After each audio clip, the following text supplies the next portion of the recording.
তবে প্রথম জাগরণ ঘটান নিজের হৃদয়ে। জাগরিত হোক, জাগরণ হোক, জেগে যাও হৃদয়, তুমি জাগো, জাগো জাগো, আমি সনাতনী, আমাকে জাগতে হবে। অন্য কোনো মানুষ ভুল করলে কোনো অসুবিধা নাই, কিন্তু তোমার ভুল মানায় না। তুমি যে সনাতনী, তুমি যে আমার প্রভুর সঙ্গে যুক্ত হয়েছ। সনাতনী শব্দে কি বোঝায় জানো? সনাতন শব্দের অর্থ তো আমি কতবার কত রকম অর্থ বলেছি। সনাতন মানে শাশ্বত, সনাতন মানে যে কখনো কোনো সময় যাকে খণ্ড করতে পারে না, বিনষ্ট করতে পারে না, শাশ্বত যা, অনাবিল আনন্দ যা। আজকে সনাতন শব্দের একটা বিশেষ অর্থ শোনাবো। কি জানো? সনাতন মানে সনাতনী, অনন্ত অনন্ত কোটি বিশ্ব ব্রহ্মাণ্ডের মালিকের সঙ্গে আমি যুক্ত হয়েছি, তাই আমি সনাতনী। আমি তাই সনাতনী। আমি সেই সনাতনী অংশের, আমি তাই সনাতনী। আমি সেই সনাতনী মহাপুরুষের, পুরুষোত্তম ভগবানের আমি, তাই সনাতনী। জাগার সময় এসেছে। আমি সনাতনী এটা যখন আমি জেনে গিয়েছি, আমি আমার ভগবানের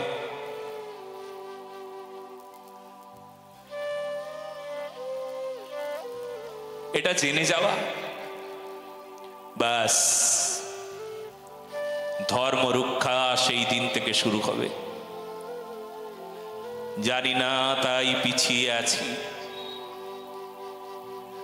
বুঝি না তাই দেখতেও পাই না, দেখবার চেষ্টাটুকু করি না।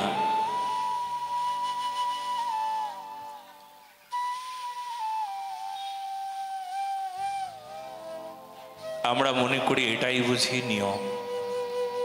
যত ভুলভ্রান্তি চলছে সমাজে ভাবি সব নিয়ম, এইসব অনিয়মকে নিয়ম ভাবি, নিয়মকে অনিয়ম, সত্যকে মিথ্যা ভাবি, মিথ্যাকে সত্য, জ্ঞানকে অজ্ঞান ভাবি, অজ্ঞানকে জ্ঞান, সদাচারকে অসদাচার ভাবি, অসদাচারকে ভাবি, এটাই বুঝি আচরণ। হায় রে হায়, সংসারকে সত্য ভাবলাম, ভগবানকে মিথ্যা। দেখতে তো পাই না, বুঝি তো না, অনুভব তো হয় না।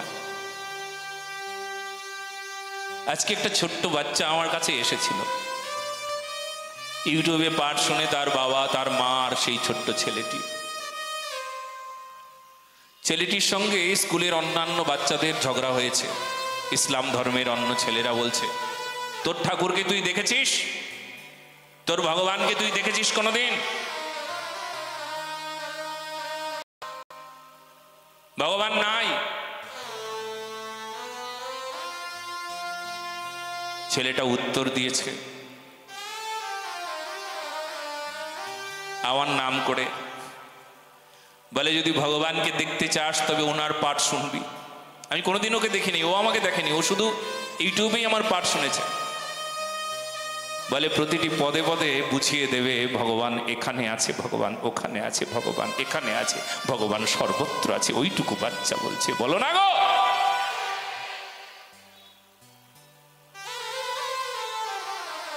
পদে পদে বুঝিয়ে দেবে। আমি বুঝিয়ে দিচ্ছি না, বুঝিয়ে দিয়েছেন আমার শাস্ত্র, আমার ধর্ম, আমার রাধা রানী, আমার গুরু পরম্পরা বুঝিয়ে দিয়েছেন।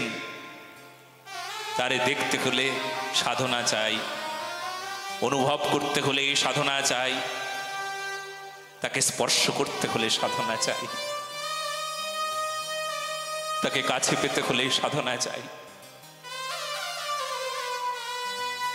তাকে খাওয়াতে চাও, ভোগ লাগাতে চাও, সাধনা চাই। তাকে ঘুম পাড়াতে চাও, তোমার ছেলেটা যেমন ঘুমিয়ে পড়ে, মাথায় হাত বুলিয়ে দাও, ছেলেটি ঘুমিয়ে গেল। হ্যাঁ, আমার ভগবানও অমন করে তোমার কাছে ঘুমিয়ে যাবে। আবার জাগালে জেগে উঠবে, জাগো জাগো জাগো, আবার জেগে উঠ।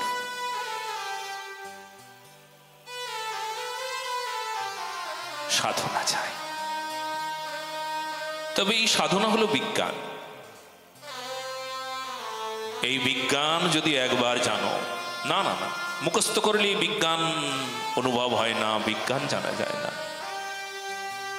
এই বিজ্ঞান মুখস্থ করবার বিষয় নয়, এ তো কৃপা সাধ্য।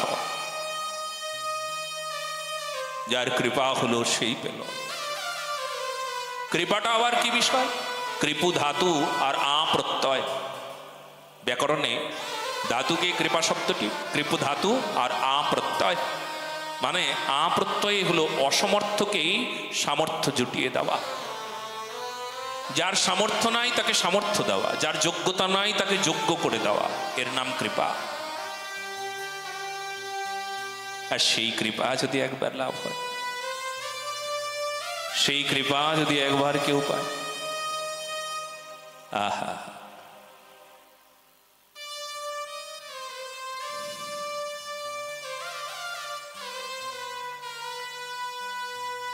তবে এই শুষ্ক জ্ঞানে এই কৃপা নামক বস্তুটি পাওয়া যায় না। শুদ্ধ প্রেমে কৃপা হয়। তবে অনন্য মমতা একমাত্র অনন্য, ন অন্য। মন কোথাও যাবে না, বুদ্ধি কোথাও যাবে না, মন একমুখী হয়ে যাবে। চিত্তবৃত্তি তন্লীন হয়ে যাবে রাধা রানীতে, গোবিন্দে, গৌরে, গুরুতে। বাস তখন আনন্দের শেষ থাকবে না।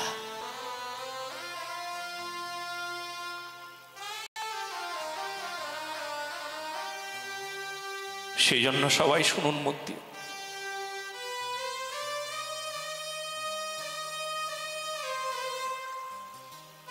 এই ভগবানকে লাভের জন্য যেমন কৃপার প্রয়োজন, আর এই কৃপা জগৎ ব্যাপী আছে।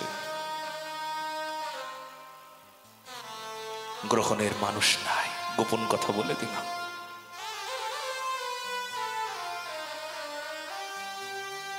এই কৃপা জগৎ জুড়ে আছে। এই শক্তি জগৎ জুড়ে আছে, শুধু গ্রহণের মানুষ নাই। যারা এসে সামনে দুটো হাত পাচ্ছেন, তারা নিতে পারছে না।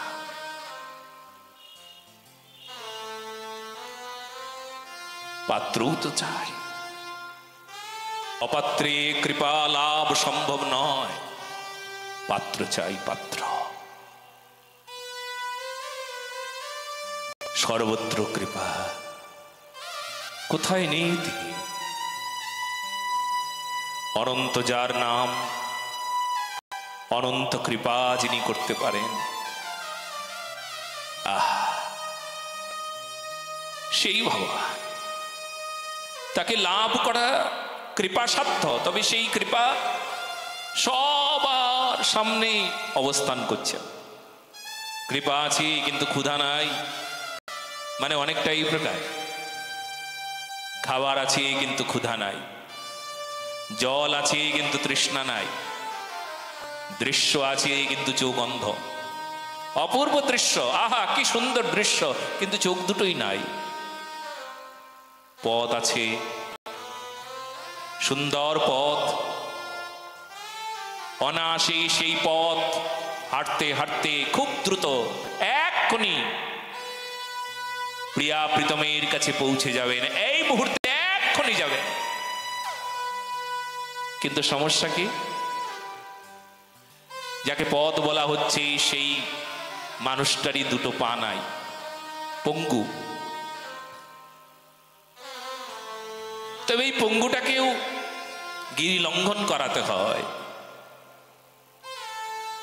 ভগবানের কৃপা সেটাও। পঙ্গু আমি, কিন্তু আমিও চলবো এই পথে, তার জন্য কৃপা। কেমন ভগবানের দয়া, কেমন?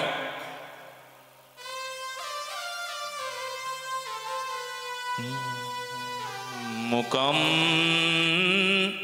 করতি বাচালম পঙ্গুম লঙ্ঘয়তে গিরিম यत् कृपा हि तमहं वन्दे परमानन्दमाधवम्। मुखं करति वाचालं पंगुं लंघयते गिरिम। পঙ্গু যে চলতে পারে না সে গিরি লঙ্ঘন করতে পারবে।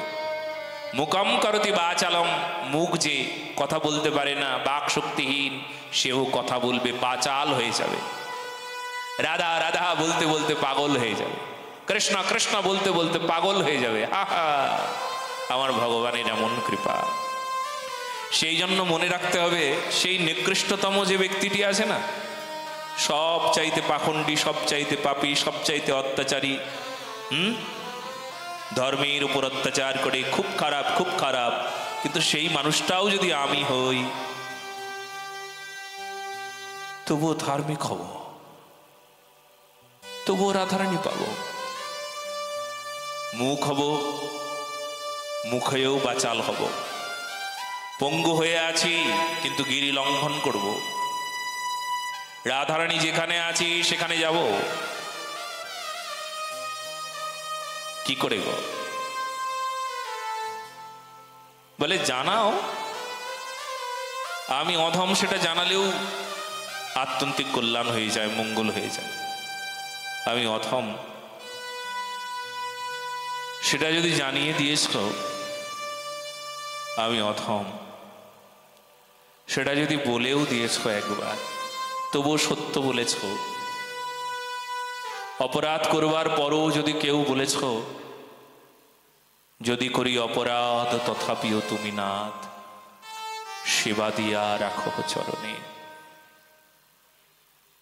ভাগবত মহাপুরাণে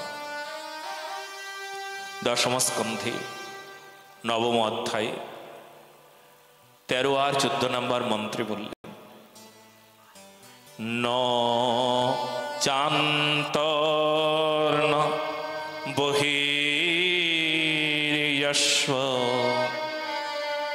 ন পূর্বম নাপি চাপরম পূর্বাপরম বহিশ্চান্ত জগত জগচ্চয় তন্মত্তাত্ম যম ব্যক্তম মর্তলিঙ্গ মধক্ষজম গোপীকুল খলেদম্না ববন্ধ প্রাকৃতম যথা। যার অন্তর নাই, বাহির নাই, পূর্ব নাই, পশ্চাৎ নাই, যিনি জগতের পূর্ব পশ্চিম অন্তর বহি, যিনি বিরাট ভাবে অবস্থান করছেন, এমনকি জগৎ যার মূর্তি, সেই অব্যক্ত অধক্ষজ শ্রী ভগবানকে পুত্র ভাবনায় বিশুদ্ধ বাৎসল্য রসে গোপিকা যশোদা সেই প্রকৃত পরিচ্ছন্ন বালকের ন্যায় উদুখলে তাকে বন্ধন করেছিলেন। এ কৃপা, এও কৃপা। বলে এটা কৃপা কি করে হলো?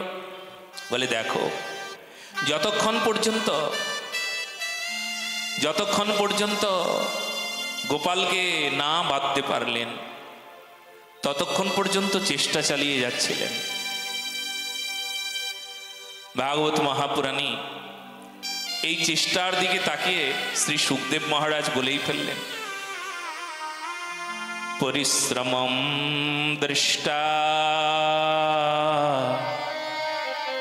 কৃপয়াশীত সবন্ধনে। পরিশ্রমং দৃষ্টা, যদি তুমি কখনো পরিশ্রম করো আমার ভগবানের জন্য, তবে আমার ভগবান তোমার পরিশ্রম দেখে তোমার হয়ে যাবে। তুমি যদি ধর্মের জন্য পরিশ্রম করো, তুমি যদি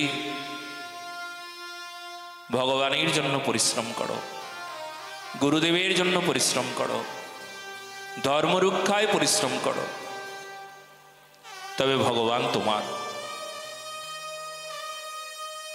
সমস্যা এটাই, প্রতিটি মানুষই পরিশ্রম করেন,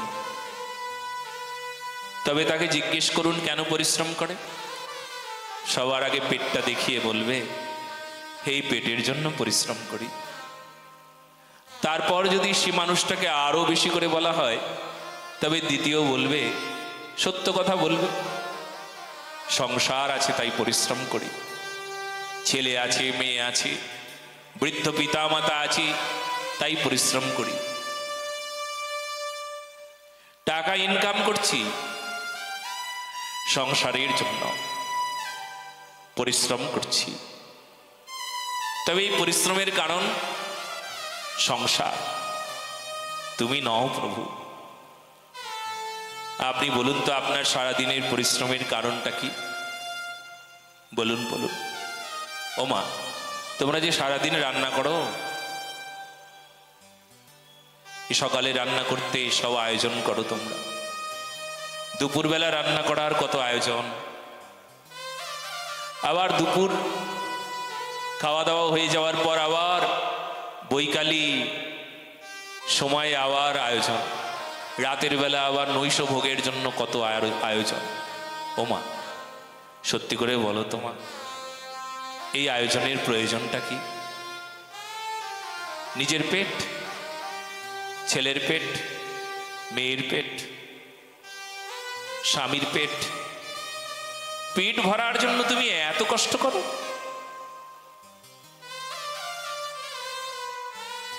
যদি কখনো একবার ভাবতে গো যে আমার পেট ভরবার জন্য আমি এত ব্যস্ত হয়ে আছি,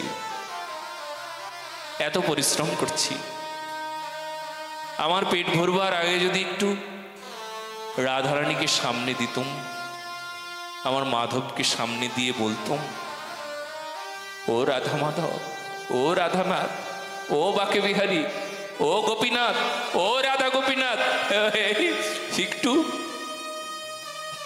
তুমি ভোজন করো, তারপর একটু প্রসাদ পাবো। প্রসাদ মানে তো কৃপা। ভগবানের জিনিস ভগবানকে না দিলে চুরি করা হয়। কতজন এমন ভাবে নিজের পেটের কথা আগে চিন্তা না করে আমার রাধারানীর জন্য চিন্তন করেন, কয়জন আছেন এমন দেখান দেখি। এই জন্য পরিশ্রম হয়, কিন্তু পরিশ্রমের ফল, যার জন্য পরিশ্রম করছেন সেই রকমই তো ফল হবে। সংসারের জন্য পরিশ্রম করছেন, সংসার আপনাকে ফল দেয়। ফলটা কে দেবে? সংসার। সংসারের ফল কেমন? সংসরতি ইতি সংসার, যা সরে সরে যায় তার নাম সংসার, যা চিরস্থায়ী হয় না তার নাম সংসার, আজ আছে কাল থাকবে না তার নাম সংসার। আজ দুঃখ, ভীষণ দুঃখ, কাল সুখ ছিল, আজ আবার দুঃখ। সংসার যখন আপনাকে ফল দেবে তখন সংসার ফল দেবে, মায়া যখন আপনাকে ফল দেবে তখন মায়া কর্তৃক ফল আপনি কেমন পাবেন? মায়ার দেওয়া ফল, ও তো মায়া। আপনাকে মোহগ্রস্ত রাখার একটা পরিপূর্ণ একটা প্ল্যান প্রোগ্রাম। এই জন্য খাই দাই ব্যাস ফুরিয়ে গেল। পরিশ্রম যদি করি তবে সংসারের জন্য করলাম সারাদিন হাড় ভাঙা খাটুনি। ও মা, তোমরা রান্না করছো এত কষ্ট করে, আমার ভগবান তো তোমার পাশে বসে থেকে বলার কথা, কি রান্না করছো, কেন আসে না জানো? রাধারানী তোমার রান্নার পাশে কেন আসে না জানো? দুর্গন্ধে আসতে পারে না। বলো না গো রাধে রাধে।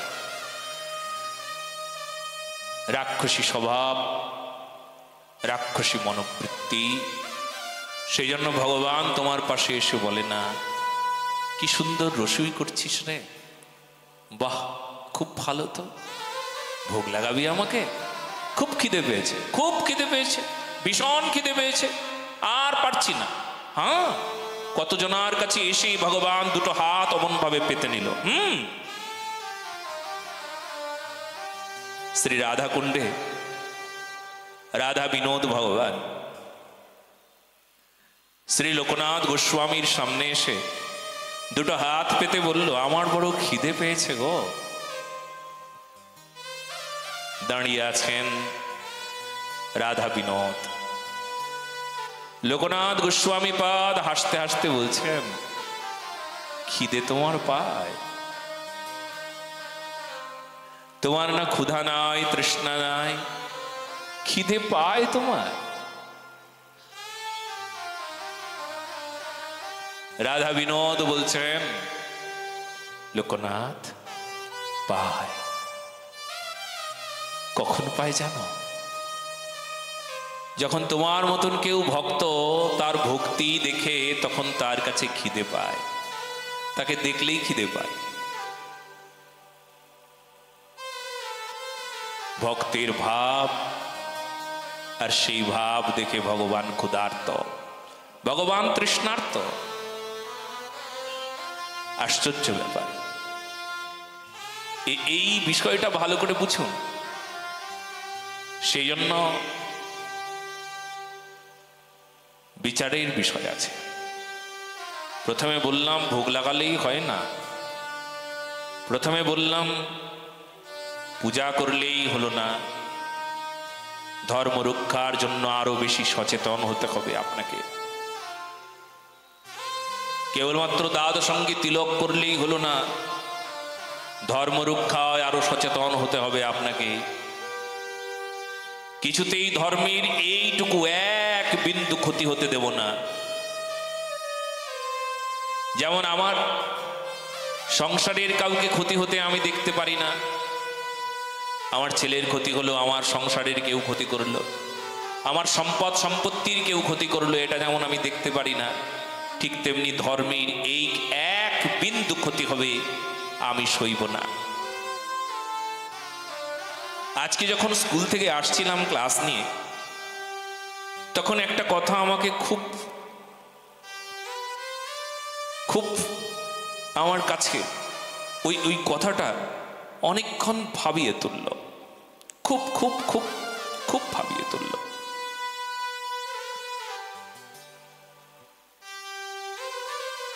প্রশ্ন ছিল,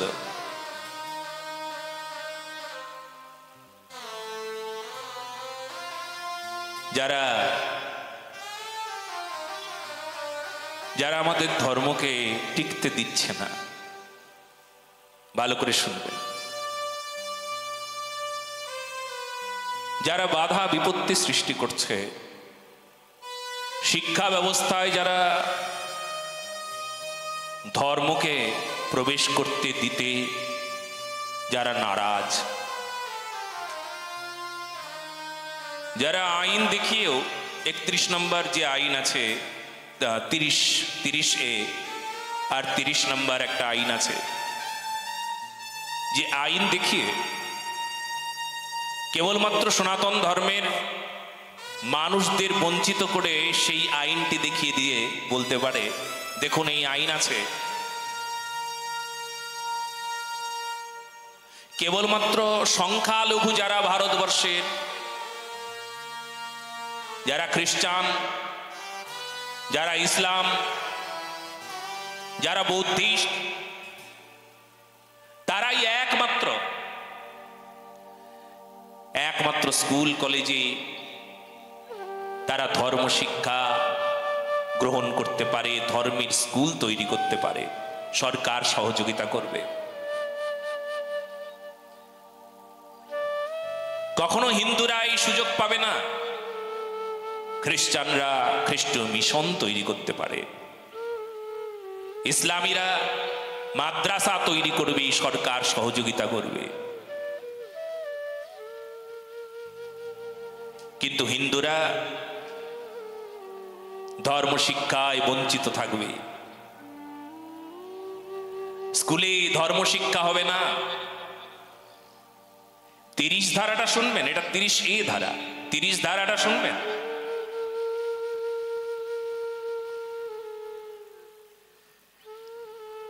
যারা সংখ্যালঘু, খ্রিস্টান,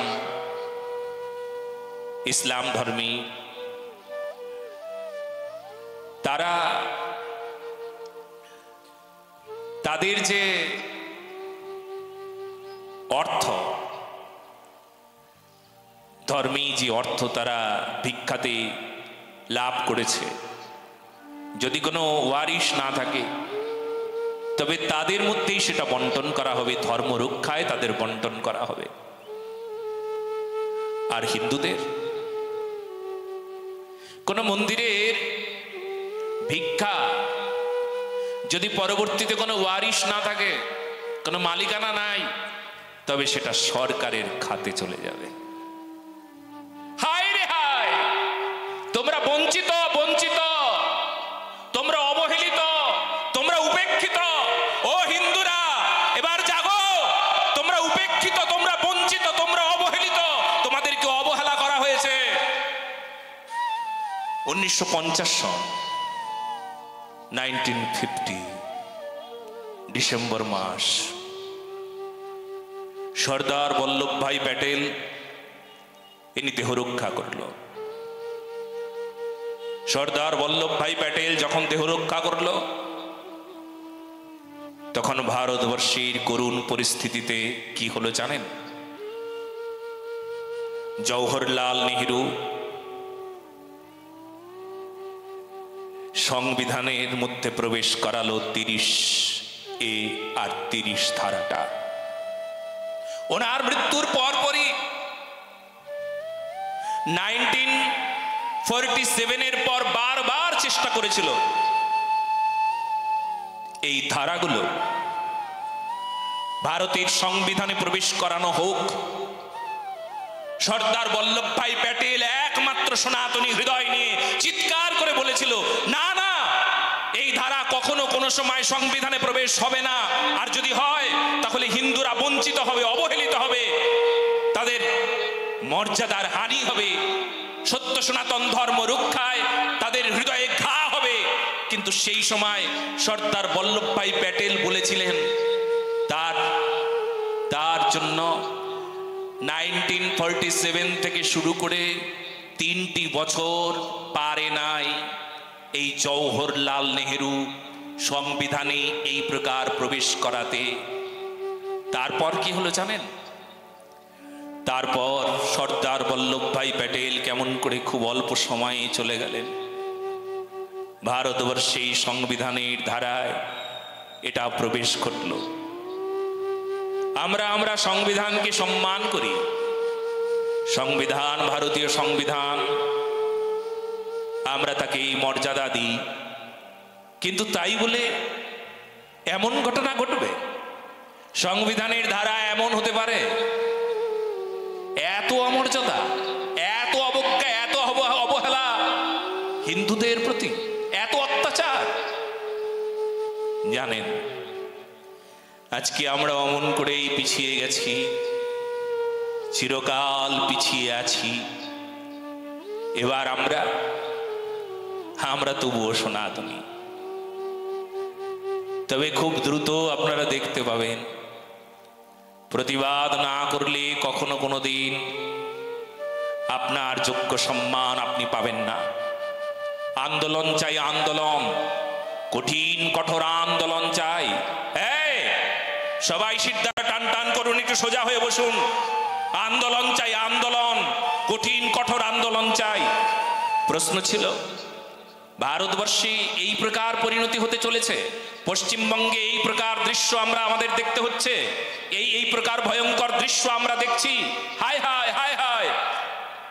তবে দৃশ্য দেখবার পরও আমার একটা কাজ আছে। কেউ অত্যাচার করবে, ধর্মের ওপর অত্যাচার করবে, সত্য সনাতন ধর্ম তার অবক্ষয়ের দিকে সে এগিয়ে আসবে। শাসক দল হোক, অন্য কোনো দল হোক, অন্য কোনো পার্টি হোক, তারা এগিয়ে আসবে, ধ্বংস করবার জন্য চেষ্টা চালাবে, নানা প্রকার চেষ্টা, ভয়ঙ্করভাবে চেষ্টা চালাবে।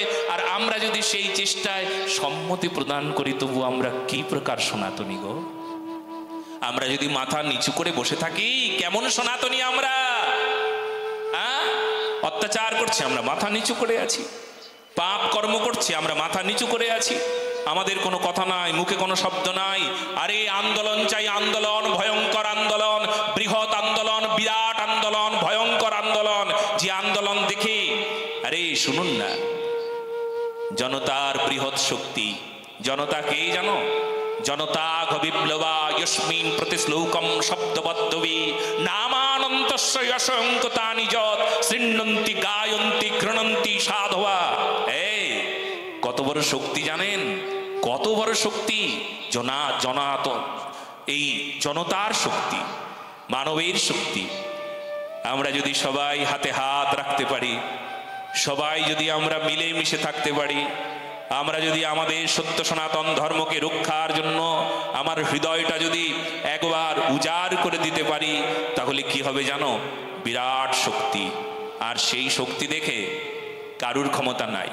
সূর্যের সামনে যেমন সবাই পুড়ে ছাই হয়ে যায়, সূর্যের সামনে যেমন সব অন্ধকার দূর হয়ে যায়, ঠিক তেমনি আমাদের এই জনতার শক্তি, মানবের শক্তি, বৃহৎ শক্তি।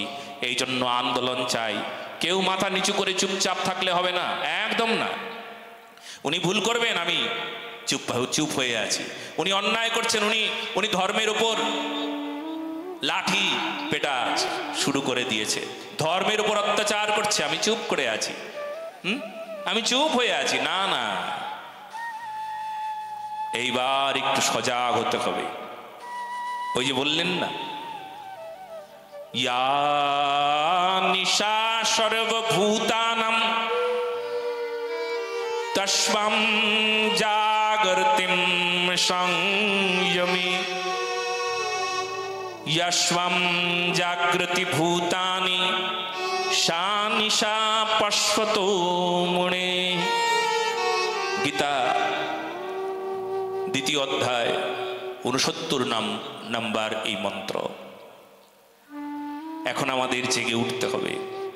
সাধু যেমন জেগে ওঠে, আমরা জেগে উঠতে পারছি না, তাহলে সাধুর চরণ ধরে চলুন। কোন দেশ প্রেমিকের চরণ ধরি, কোন রাষ্ট্রপ্রেমিকের সঙ্গে থাকি, উনি আমাকে ঠিক জাগিয়ে নেবেন। তাকে বলে রাখি, আমি তো জাগতে পারি না, দয়া করে আমাকে জাগিয়ে দিও, আমার ঘুম বেশি, আমাকে জাগিয়ে দিন। আমাকে জাগতে হবে।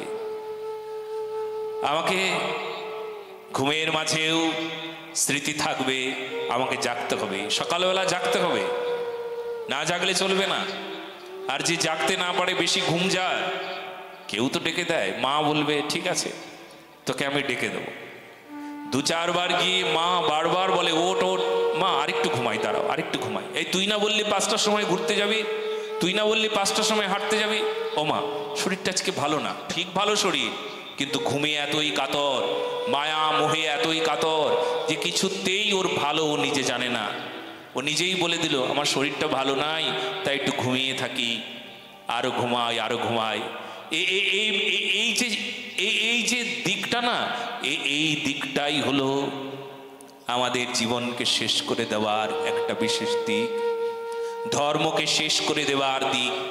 ঘুমিয়ে আছি, সাধু জাগিয়ে দিচ্ছেন, সাধু বলছেন, দেখ আমি জেগে উঠেছি। আমি কেন জেগে উঠেছি জানিস? তোকে জাগানোর জন্য। এই ফের কহিও সাধু সাবধান। সাধু কেন সাবধান জানো? তোমাদেরকে সাবধান করার জন্য নিজেই সাবধান হয়েছেন।